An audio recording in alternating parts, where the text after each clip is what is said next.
Pasensya na kung na-offend kita. Nanguna ka eh. Akala ko ba may usapan na tayo na hindi na natin babanggitin ang nakaraan sa harap ni Billy. Hindi ko naman sinasadya. Sabihin yun para inising ka. Pusa lang naman lumabas dahil ayaw mo tigilan yung issue ni Jordan na iniwan niya talaga si Christy. Bakit ko titigilan? Marami pa akong tanong. Curious ako eh. Paano ka naman magtatanong? Eh kung wala naman ako may sasagot. Wala nga ba? Saan? Kanino? Ikaw ang huling nakarating sa crime scene. Hindi mo ba talaga nakita si Jordan doon? Hindi. Sure ka? Hana, ano ba? Pinagdududahan mo ba ako? Ano ba iniisip mo? Napinatay ko si Jordan. Wala akong sinabing ganun. Tatanong lang ako, baka may naaalala ka pa. Mga pulis yung nauna sa crime scene. Kahit nga sila, hindi nila nadatnan si Jordan. Yung mga witness, sinasabi nila na hindi nila nakita si Jordan at si Junior. So, sinasabi mo, umalis na lang basta si Jordan sa gitna ng gulo.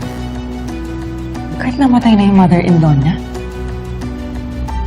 Eh kung wala talaga siyang kwentang tao, na pinili niya talagang iiwan si Christy, paano kung gano'n lang talaga siya tao? Ha?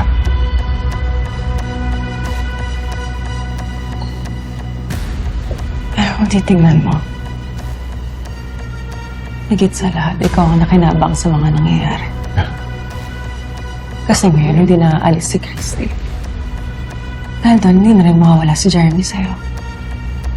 At ngayon, wala na rin si Jordan. So I guess, ikaw na ngayon ulit ang sasalo kay Christy.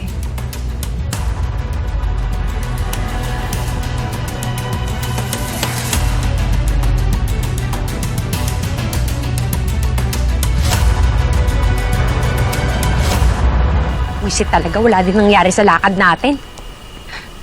Eh, ikaw lang naman yung mapilit. Ang sabi mo, hindi matitiis ni Jordan yung ina ng asawa niyang namatay. Pero ano, ni anino ni Jordan, wala sa lamay. Hindi yun nga yung pinagtataka ko eh. Dapat nandoon si Jordan, dapat nandoon yung anak ko. Hindi ko alam kung bakit wala sila doon.